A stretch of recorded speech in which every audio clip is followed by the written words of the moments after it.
Good morning વિદ્યાર્થી મિત્રો. Good morning. જય શ્રી કૃષ્ણ. જય શ્રી કૃષ્ણ. તો વિદ્યાર્થી મિત્રો, આજે આપણે ગણિત વિષયનો અભ્યાસ કરવાના છીએ.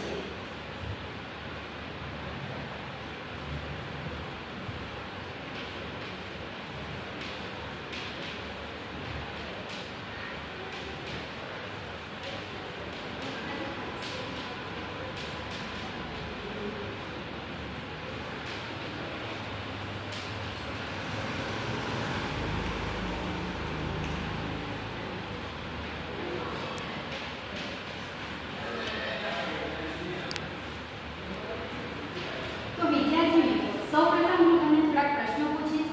તમારે એ પ્રશ્નના જવાબ આપવાના રહેશે. જેમને પણ આવે તેમણે પોતાની આંગળી નીચે કરવાની રહેશે અને ઊભા થઈને જવાબ આપવાનો રહેશે. તો વિદ્યાર્થી મિત્રો, પ્રાકૃતિક સંખ્યાઓમાં કઈ સંખ્યાઓનો સમાવેશ થાય છે? હા, બોલો તમે. 1 2 3 ને 4. હા, પ્રાકૃતિક સંખ્યાઓમાં 1 2 3 4 અને અનંત સુધી સંખ્યાઓનો સમાવેશ થાય છે. હવે પૂર્ણ સંખ્યાઓમાં કઈ સંખ્યાઓનો સમાવેશ થાય છે? 0 થી લઈને અનંત સુધી. હા, શૂન્યથી જે શરૂઆત થાય છે ત્યાંથી અનંત સુધી જે સંખ્યાઓનો સમાવેશ થાય છે તેને આપણે પૂર્ણ સંખ્યાઓ કહીએ છીએ. તો વિદ્યાર્થીઓ, હવે આપણે પૂર્ણાંક સંખ્યાઓ કોને કહીશું? હા, તમે બોલો. ધન, ઋણ અને શૂન્ય. હા, જે સંખ્યામાં ધન, ઋણ અને શૂન્યનો સમાવેશ થાય તેને આપણે પૂર્ણાંક સંખ્યાઓ કહીશું. હવે હું તમને એક સંખ્યા કહું છું, તો એ સંખ્યાઓ કઈ છે તે તમારે મને જણાવવાનું રહેશે. જો 2/3 આ જે સંખ્યા છે તેને આપણે કઈ સંખ્યા કહીશું? હા, બોલો તમે. સમય. હા, 2/3 છે જેને આપણે સમય સંખ્યા કહી શકીએ છીએ, કારણ કે એ p/q સ્વરૂપમાં છે. એટલે આપણે અંશ અને છેદના સ્વરૂપમાં આપણે એને લખી શકીએ છીએ.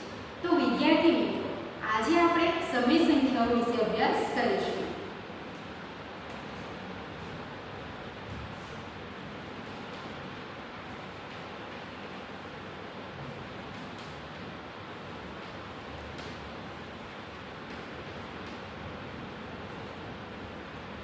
તો વિદ્યાર્થી મિત્રો, આપણે પહેલા તો સંખ્યા પરિચય મેળવી લઈએ.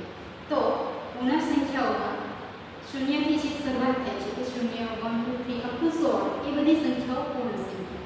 ત્યાર પછી આપણે જોયું એ મુજબ પ્રાકૃતિક સંખ્યા એટલે 1 2 3 થી જેની શરૂઆત થાય છે, અને પૂર્ણાંક સંખ્યા એટલે જેમાં ધન હોય, ઋણ હોય અને શૂન્ય હોય, આ દરેક સંખ્યાને આપણે પૂર્ણાંક સંખ્યા કહીશું. અને આપણે જેના વિશે અભ્યાસ કરવા જઈ રહ્યા છીએ એ છે સમય સંખ્યાઓ, જેને આપણે p/q સ્વરૂપમાં લખીએ છીએ.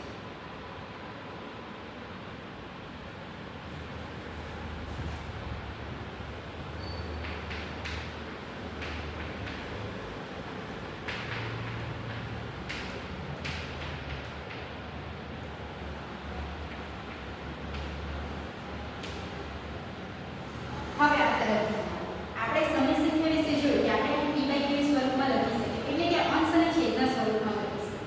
પરંતુ જે છેદ હોય છે એટલે કે આ જે q હોય છે તે q એ નોટ ઇક્વલ ટુ 0. q કદાપી 0 હોતો નથી. તેને જ આપણે સમય સંખ્યા કહી શકીએ છીએ.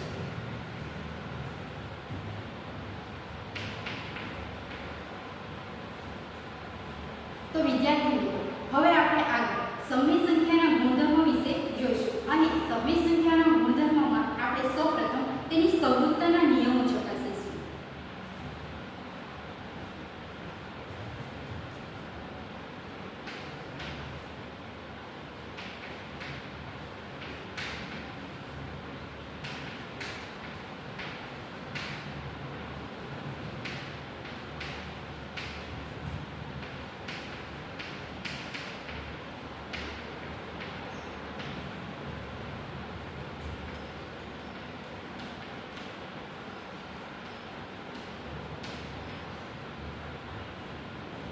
હવે આપણે જે આ નિયમની ચકાસણી કરવા જઈ રહ્યા છીએ સંવૃત્તતા માટે, તો સંવૃત્તતા માટે આપણે 4 પ્રક્રિયાઓ કરીશું. સૌપ્રથમ આપણે સરવાળા માટે, ત્યારબાદ બાદબાકી, ગુણાકાર અને ભાગાકાર માટે પ્રક્રિયા કરીને જોઈશું કે આ જે સમય સંખ્યાઓ છે તે સંવૃત્તતાના નિયમોનું પાલન કરે છે કે નહીં.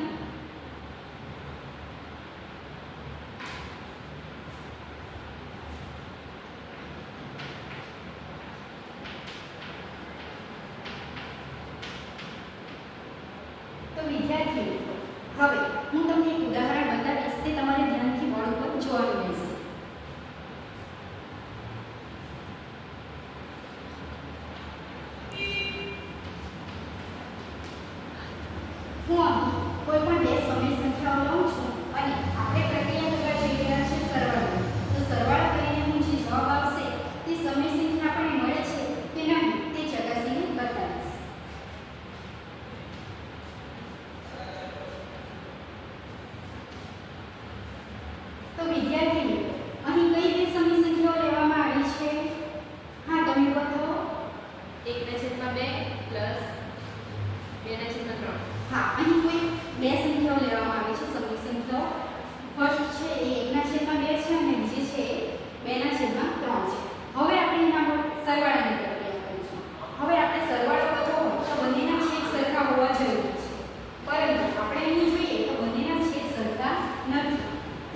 આ બંનેનો લસાઅ 6 થશે તો આપણે એનો ક્રોસ ગુણાકાર કરવો પડશે.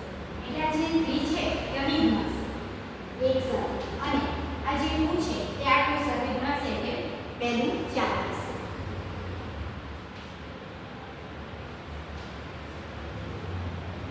તો વિદ્યાર્થીઓ આપણને જવાબમાં કઈ સંખ્યા મળી છે? હા બોલો તમે. 7/6. હા, ખૂબ સરસ. આપણને જવાબમાં મળી છે સંખ્યા 7/6. હવે આ 7/6 જે સંખ્યા છે એ કઈ સંખ્યા છે? હા તમે બોલો. હા, સમય સંખ્યા છે. સરસ. તો આપણે જે નિયમ ચકાસ્યો છે એના ઉપરથી આપણે કહી શકીએ કે આપણે કોઈ પણ બે સમય સંખ્યાનો સરવાળો કરીએ છીએ તો જવાબમાં આપણને સમય સંખ્યા મળે છે. તો આપણે એવું કહી શકીએ કે સરવાળાની પ્રક્રિયા માટે સમય સંખ્યાઓ સમરૂપતા ધરાવે છે. આપણે બીજું એક ઉદાહરણ જોઈશું.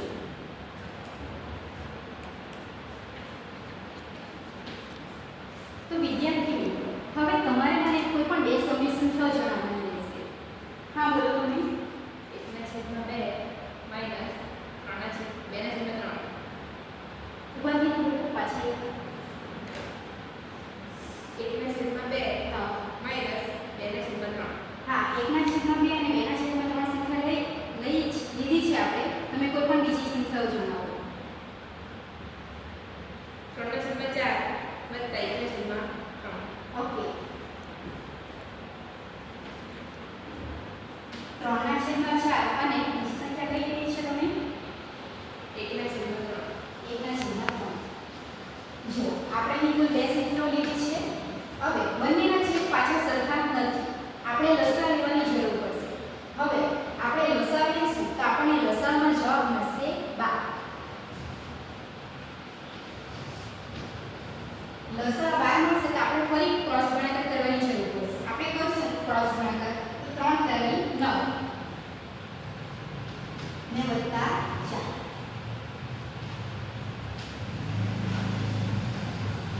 ઓકે. હવે આપણને જે આ સંખ્યા મળી છે તે 13/12 એટલે p/q સ્વરૂપમાં આપણને જોવા મળે છે. જે q એટલે કે 12 છે તે નોટ ઇક્વલ ટુ 0 છે, બરાબર ને? હા, તો આપણે આને સમય સંખ્યા કહી શકીએ, બરાબર?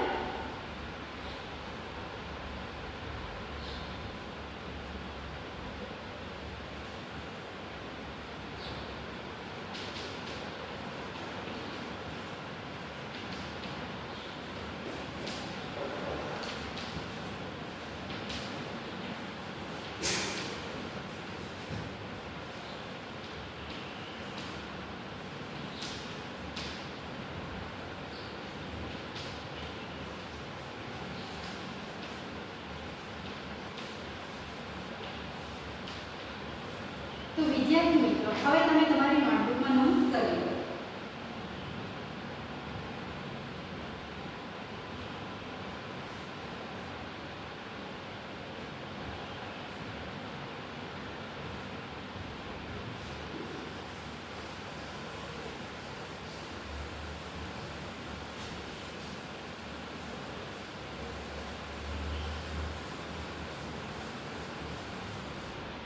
તો વિદ્યાર્થી મિત્રો, હવે આપણે બાદબાકીની પ્રક્રિયા માટે નિયમની ચકાસણી કરીશું.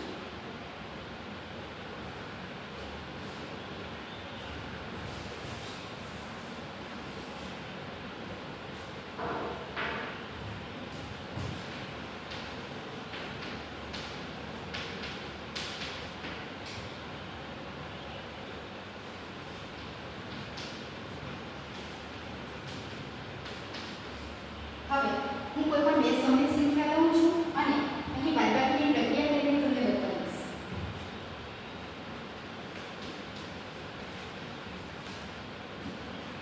હવે તમે જોઈ શકો છો આપણે પહેલી સંખ્યા લીધી છે 1/2 અને બીજી જે સમય સંખ્યા લીધી છે એ 2/3 અને જે આપણે ચિહ્ન મૂક્યું છે એ બાદબાકીનું છે. આપણે બાદબાકીની પ્રક્રિયા કરવા જઈ રહ્યા છીએ.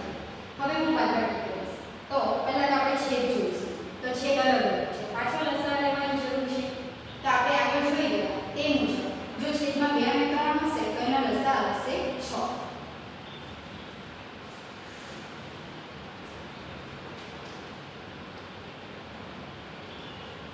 ને આપણે ક્રોસ ગુણાકાર કરીશું તો અહીંયા 3 આવશે અને 2 × 3 - 4 તો આપણને જવાબમાં -1 મળશે અને છેદમાં 6 છે. હવે આપણને જે આ સંખ્યા મળી છે કે -1/6 એ પણ p/q સ્વરૂપની છે, જ્યાં p ની વેલ્યુ -1 છે અને q ની વેલ્યુ 6 છે. બરાબર છે? તો એને આપણે સમય સંખ્યા કહીશું અને એના ઉપરથી આપણે એવું કહી શકીએ કે સમય સંખ્યાઓ બાદબાકીની પ્રક્રિયા માટે સમરૂપતા ધરાવે છે. આપણે બીજું એક ઉદાહરણ જોઈશું. તો વિદ્યાર્થી મિત્રો, હવે તમારે મને કોઈ પણ બે સમય સંખ્યાઓ જણાવવાની રહેશે. 2/3 -4/3.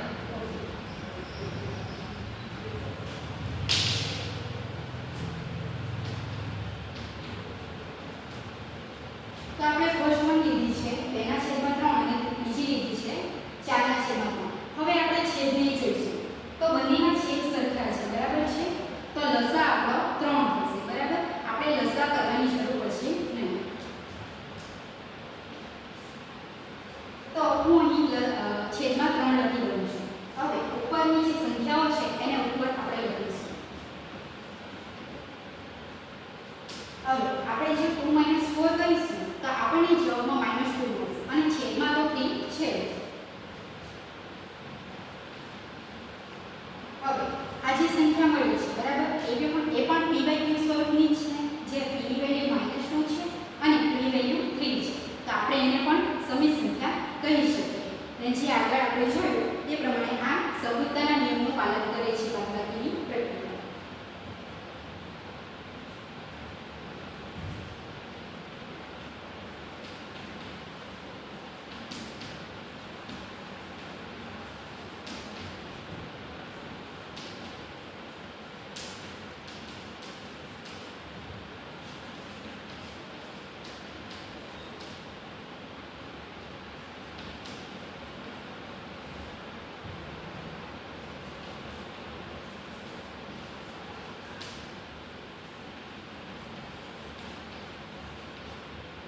તો વિદ્યાર્થી મિત્રો, હવે તમે તમારી નોટબુકમાં નોંધ કરી લો.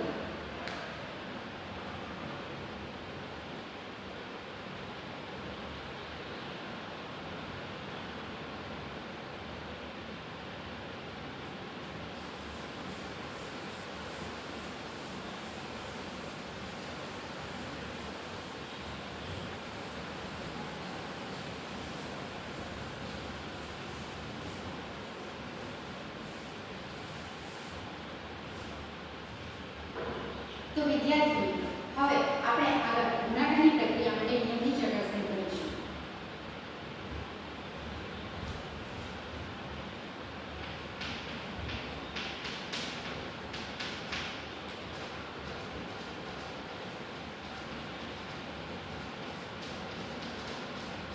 હવે હું આ પ્રક્રિયા માટે કોઈ પણ બે સમય સંખ્યા લઈશ. તો ફર્સ્ટ આપણે 1/2 લઈશું, બીજી 2/3.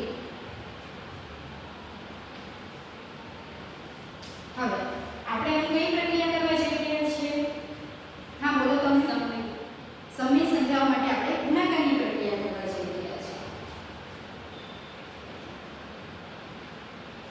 હવે આપણે ગુણાકાર કરીશું તો આપણને જવાબમાં શું મળશે? હા, બોલો તમે. જો આ જે અંશની સંખ્યાઓ છે એનો આપણે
q નોટ ઇક્વલ ટુ 0 છે બરાબર ને q ની વેલ્યુ 2 છે તો આપણે કહી શકીએ કે આપણને સમય સંખ્યા મળી છે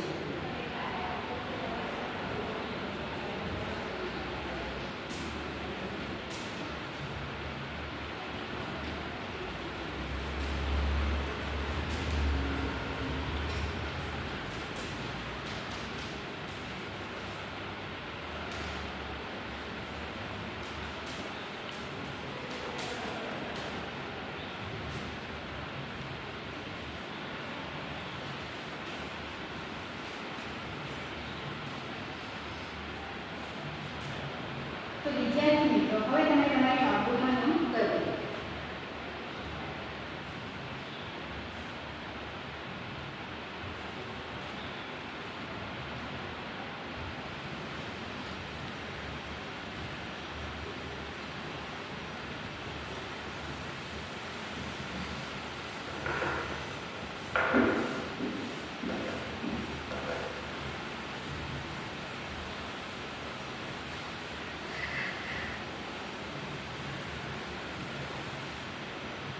તો વિદ્યાર્થી મિત્રો આપણે અત્યાર સુધી સરવાળા ગુણાકાર અને બાદબાકી માટે પ્રક્રિયા કરી હવે આપણે લાસ્ટમાં જોઈશું ભાગાકાર માટેની પ્રક્રિયા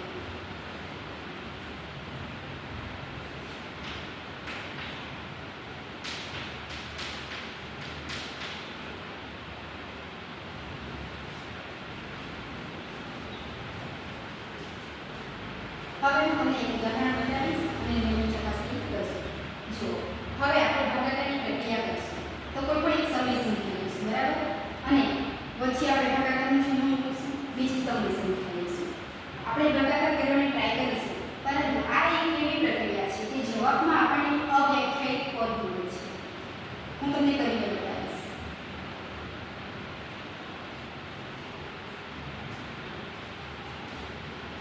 જો અને બે સમય સંખ્યાઓ લીધી છે 2/3 ભાગ્યા 4/3 બરાબર તો આપણે ભાગાકાર કરવું હોય તો જવાબમાં આપણને મળશે નહીં આપણને અવ્યાખ્યાયિત પદ મળશે જો આપણે ધારો કે કોઈ સંખ્યા સમય સંખ્યા a લઈએ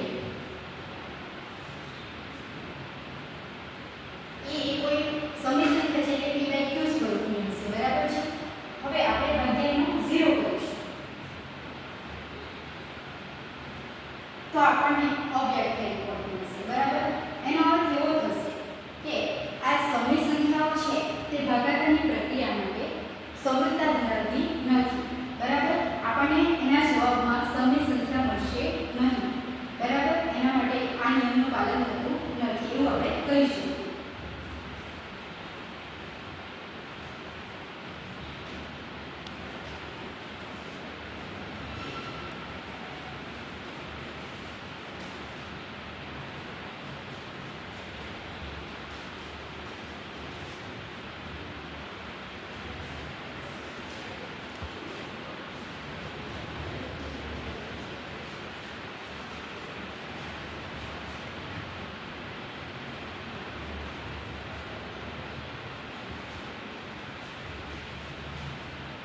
તો વિદ્યાર્થીઓ આપણે ચાર પ્રક્રિયામાં